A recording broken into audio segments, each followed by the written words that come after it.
Welcome to another $4 million strategies, the best 4 minutes in business. Super excited here to have Lance Graulich, franchisee expert.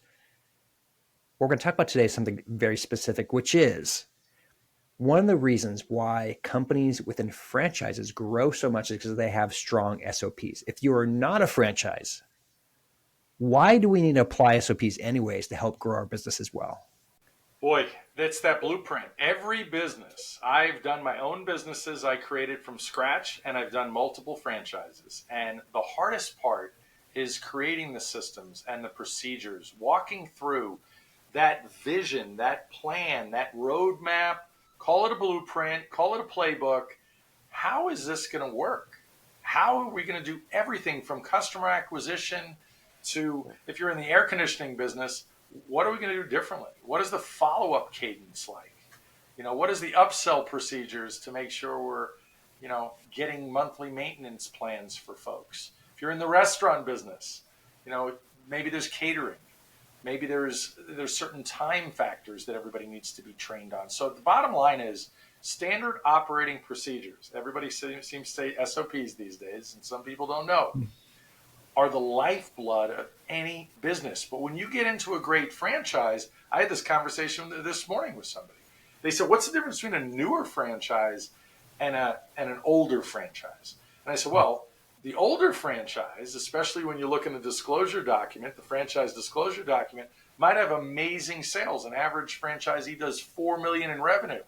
I guarantee you, if an average franchisee is doing $4 million in revenue, like several brands I represent, those SOPs are going to be detailed and very, very strong. In the franchise process, as you're looking at franchises, you have an opportunity to speak to existing franchisees, and you'll always hear them mention things relating to processes and systems and procedures and what have you, because that doesn't cause the best franchisees any angst, because someone is always working on how to build a better mousetrap, continuous improvement, like Steve Jobs always ascribed to. How are we going to get better?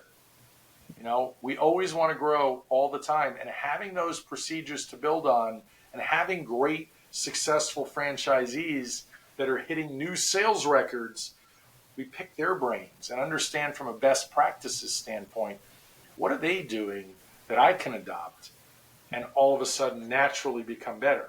It's the classic mastermind mentality.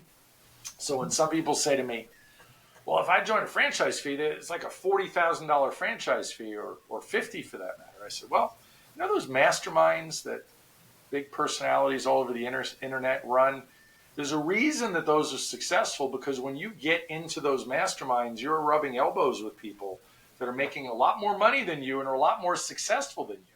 So that's what you get in a franchise.